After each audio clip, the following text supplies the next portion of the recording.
Alhamdulillah. Ada pertanyaan? Apakah setiap ayat Al-Quran harus ditakwil? Kalau takwilnya nomor 1 dan nomor 2, betul. Yang tidak betul adalah yang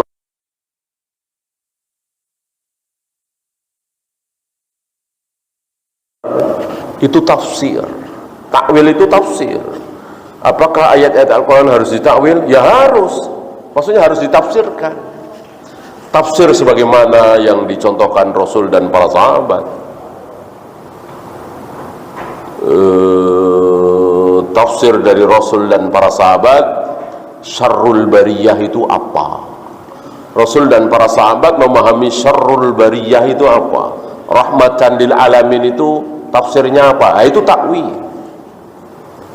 Mana dalil? Ucapan Nabi Yusuf kepada kedua orang tuanya dan abang-abangnya yang sebelah situ ketika sujud kepada beliau.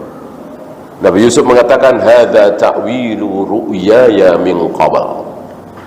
Ini takwil mimpiku dulu. Maksudnya tafsir. Jadi takwil itu tafsir. Itu yang pertama. Yang kedua, di awal-awal surat Ali Imran, wa ma ya'lamu ta'wilahu illallah. Tidak ada yang mengetahui takwilnya kecuali Allah. Apa maksud takwil di sini?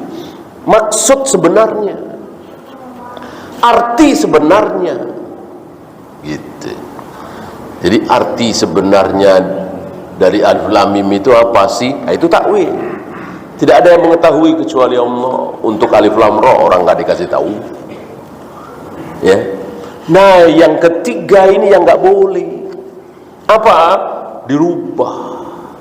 Turun jadi yang turun rahmatnya. Bersemayam dirubah jadi menguasai. Allah tertawa dirubah menjadi Allah ridho. Nah, itu yang tidak boleh. Ya.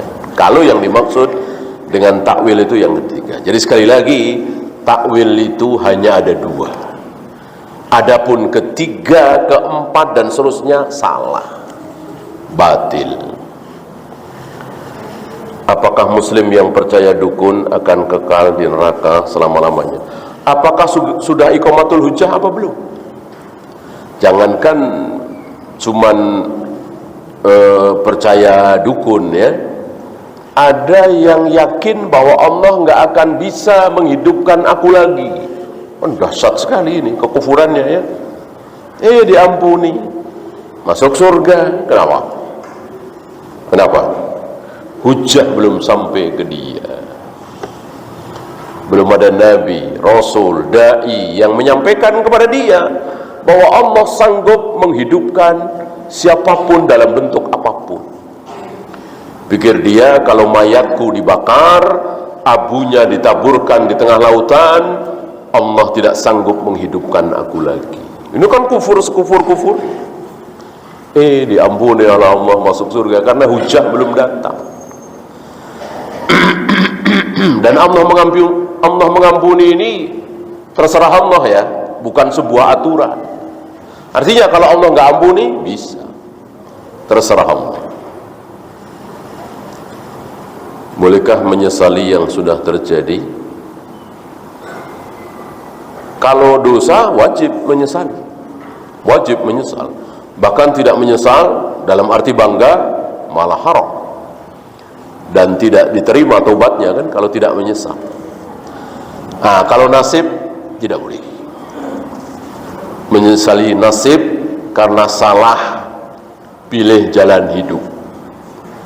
Tadinya mau bertani, dirubah dagang saja, bangkrut, akhirnya menjadi miskin dan diratapi, disesali, tidak boleh. Itu sudah kehendak Allah, wajib kita terima dengan sabar. Apakah amal soleh kita percuma ketika kita banyak berbuat maksiat? Tidak ada. Amal soleh percuma tidak ada. Tidak ada. Pakai jilbab percuma, sholat percuma, jenggot percuma, nggak ada. Ya. Kecuali dia kafir, Islamnya batal, ya. Kalau dia muslim, nggak ada. Seperti ucapan batil orang-orang awam, percuma aja pakai jilbab, kelakuannya kayak gitu, enggak. Percuma aja sholat, masih suka bohong, enggak ada sholat percuma, enggak ada pakai jilbab percuma. Bahwa dia bohong salah, iya, dia harus memperbaiki diri, tapi enggak ada sholat percuma, jilbab percuma, jenggot percuma, tidak ada. Apa yang dimaksud dalam hadis bahwa ada kelompok yang amalannya penghuni surga tapi sebenarnya termasuk penghuni neraka? Banyak tidak ikhlas misalnya. Di mata manusia dia sholat, dia baca Al-Quran, dia jihad, masuk neraka. Kenapa? Karena dia tidak ikhlas. Karena ada 3 orang, hartanya habis untuk sedekah, mati di jalan Allah, satu lagi apa? Mengajarkan ilmu kemana-mana. 3-tiganya masuk neraka. Kenapa? Tidak ikhlas. Apa boleh zakat mal yang sudah ditentukan jumlahnya diberikan secara bertahap? Jangan. Misalnya saya punya uang banyak, zakat saya 10 juta misalnya, maka 10 juta ini bukan punya saya, itu haknya fakir miskin. Jadi 10 juta itu sudah bukan uang saya lagi, itu hak fakir miskin. Ketika jatuh tempo haulnya tanggal 1 Dzulhijjah misalnya, itu sudah punya fakir miskin, berikan kepada fakir miskin. Dipakai apa terserah fakir miskin, gitu. Kecuali sebelumnya, ini boleh. Misalnya jatuh tempo masih 2 bulan lagi, ada saudara yang terlilit hutang, dikejar-kejar debt collector misalnya, kita ambilkan, padahal masih 2 bulan lagi. Ini ta'jiluz zakat, menyegerakan zakat, ini boleh. Adapun telat, kasih dulu sekarang, padahal sudah jatuh haul, nanti yang 50%-nya lagi 2 bulan lagi, nggak boleh. Itu sudah bukan hak kita. Ada seorang wanita bekerja di Bandung dan sepekan sekali pulang ke rumah orang tuanya di Jakarta. Bolehkah tanpa mahram? Tidak boleh, ya. Ini kan safar. Sekiranya tidak ada satupun ulama ustadz di negeri kita ini, Jakarta Bandung, yang mengatakan bahwa Jakarta Bandung tidak safar, tidak keluar kota.